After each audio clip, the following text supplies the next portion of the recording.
मन को जैसे ही सुख की थोड़ी सी भी हवा लगेगी, मन अब वहां नहीं रहेगा, मन चल पड़ेगा।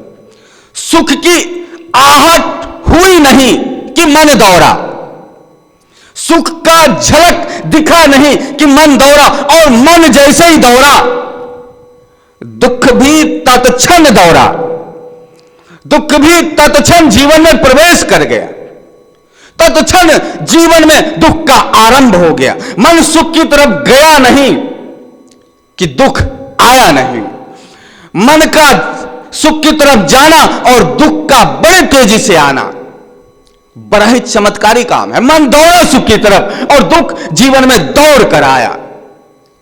सुख तक आप पहुंच भी नहीं पाओगे कि दुख आपको गले तक पकड़ लेगा और कहेगा बहुत दुखी हो, बहुत दुखी हो। देखो सुख वहां है, चलो सुख की तरफ, और सुख की तरफ जितना दौड़ते चले जाओगे उतना ही दलदल में फंसते चले जाओ। सोने का ईंट मिलने से पहले संत शांत थे, वैराग्य में थे, जंगल में थे, एकांत में थे। जैसे ही सोने का ईंट मिला दुख जीवन में प्रवेश किया, जैसे ही सोने का ईंट मिला विचार बुनने लग गए, कहानी बनाने लग गए। ये व्यर्थ जंगल में पड़ा, क्यों ना इस सोने का ईंट को बेचकर कोई अच्छा आश्रम बनाया जाए, लोगों की कल्याण किया जाए, गौशाला आदि खोला जाए, परोपकार किया जाए। सोने का ईंट मिलने से पहले संत शांत हैं, और जैसे उनके शिष्य ने सोने का ईंट को फेंक दिया और उसकी जगह मिट्टी का ढेला रख दिया, संत को पता चला, संत फिर शांत हो गए। यानी जो सुख की आस जगी थी वह आस फिर खत्म हो गया। जैसे आस खत्म हो गया जस की तस।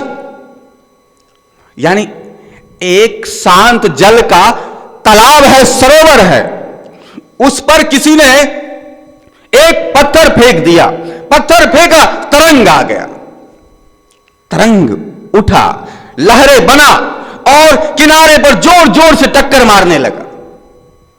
लेकिन उस पे फिर दूसरी पत्थर नहीं फेंकी गई, वो तरंग हिलते हिलते हिलते हिलते फिर अपनी जगह पे आके शांत हो गए। फिर जल जैसा पहले था वैसा ही हो गया, संत का मन जैसे पहले था बाद में वैसा ही हो गया। संत का मन शांत था। एक सोने का ईंट सुख रूप में एंट्री मारा, तरंग उठा, हिला, हिलोरे मारा और बेचैन हो गए। चल जल्दी से चल, किसी गांव में जाके आश्रम बनाएंगे, किसी शहर में आश्रम बनाएंगे। जंगल ठीक नहीं है, जंगल में ना जाने कौन कौन से लोग आ जाएंगे, चल जल्दी से। वो तरंग है, वो घबराहट, वो बेचैनी, वो भय, ये सब एक तरंग है, एक डर है जो घुस गया, और ये तब तक घुसा रहेगा जब तक सुख की आस है। उनके शिष्यों ने उस सुख की आस को ही फेंक दिया निकाल के। तरंग जो उठा था वो शांत हो गया। तरंग जो हिलोरे मारने लगा, जो किनारे पर टक्कर मार रहा था, वह रुक सा गया। संत पहले जैसे हो गए और मुस्कुरा कर कहते अपने शिष्यों से, चल बेटा, जंगल से बढ़कर और क्या होगा, कहां गांव के बीच में जाएगा, वहां उपद्रव और उत्पात से कम है क्या। अरे सुबह शाम लोग आते रहेंगे, मिलते रहेंगे, गुरु महाराज ये, गुरु महाराज ये। अरे शांति से भक्ति कर, भजन कर, इससे बढ़ के जीवन में कुछ नहीं है। फिर दोनों गुरु से साधना में लग गए, दोनों आत्मपथ पर चल पड़े। लेकिन जैसे सुख की आहट हुई मन बुनने लग जाता है, मन कहानी बुनने लग जाता है। यह सबके साथ होता है। कुछ नहीं है, शांत होकर बैठे रहोगे। कुछ जैसे ही आने की आहट हुई नहीं कि देखो, आप तैयारी करने लग जाते, आप बुनने लग जाते। थोड़ी आहट भर हो जाए,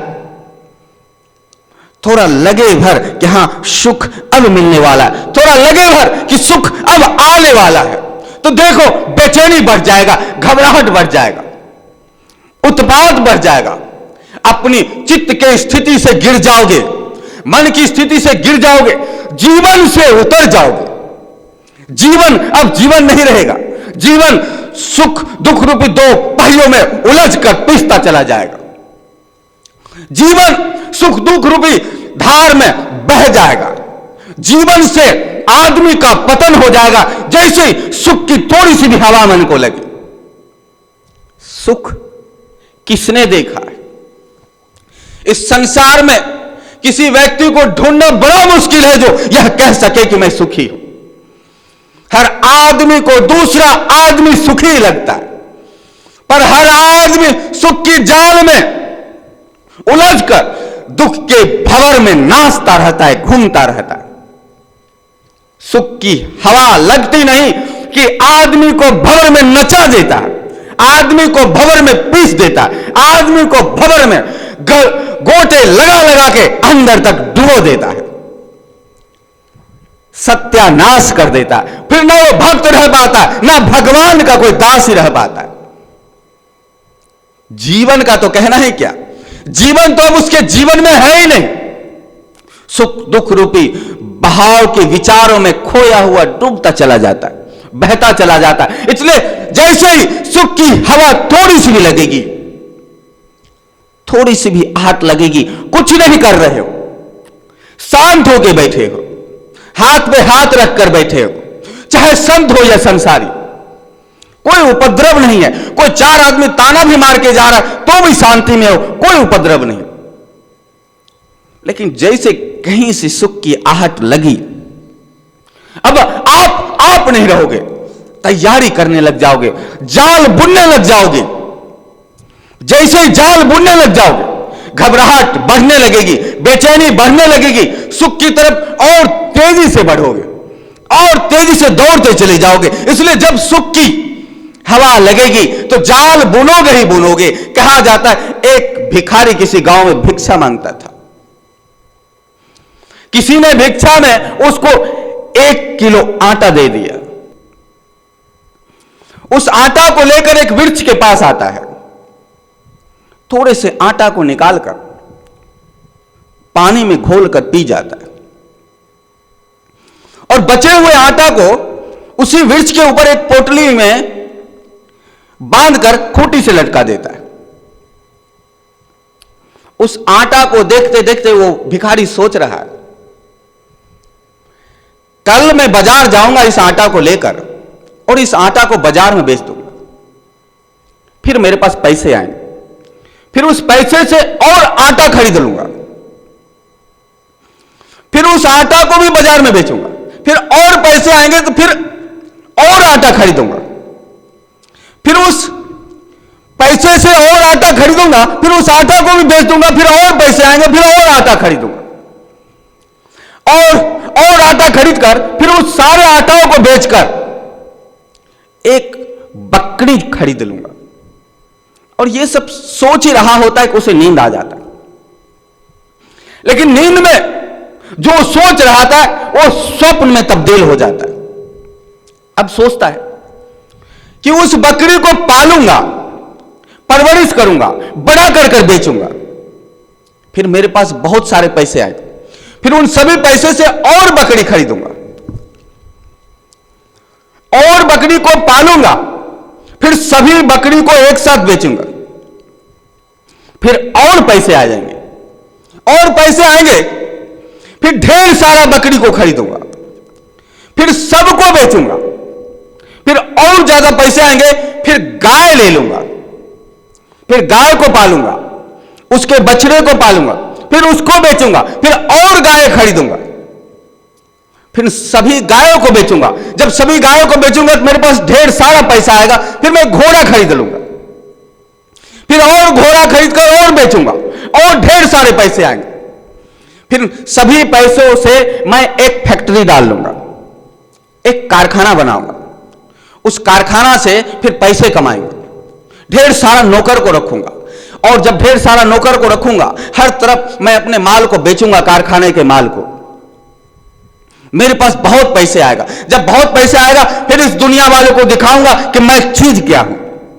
लोग मुझे कुछ समझते नहीं थे। मैं आलीशान मकान बनाऊंगा, उसमें नौकर रखूंगा, हर आदेश का पालन करने के लिए मैं अलग अलग नौकर रखूंगा, और जैसे मैं मकान के बाहर निकलूंगा तो मेरे मकान के बाहर एक मर्सिडीज कार होगी, और जैसे मैं कार के पास जाऊंगा तो वो जो ड्राइवर है वह गेट खोले पहले, मेरे जाने से पहले, और जो गेट नहीं खोला तो मैं उसे जोरदार लात मारूंगा, और गेट नहीं खोला तो ऐसी लात मारूंगा फिर वो याद रखे, और लात मार के उसे नौकरी से निकालूंगा, और लात मार के नौकरी से निकालूंगा। ऐसा सोचकर लात वो उठाता है और नौकर को लात मारने के लिए जैसे ही चलता है, वो लात उसकी 1 किलो की जो आटा की पोटली थी उसमें लगता है, और आटा धड़ाम से जमीन पर गिर जाता है और इसका नींद टूट जाता है। जैसे इसका नींद टूटा, आंखें खुली, आटा को बिखरा हुआ देखता है और जोर जोर से रोने लगता है, हाय हाय मैं तो बर्बाद हो गया, मैं तो लूट गया, देखो क्या से क्या हो गया, अरे मैं कहीं का नहीं रहा, अब मैं मुंह दिखाने लायक नहीं रहा, अब दुनिया वाले मुझे क्या कहेंगे। ठीक यही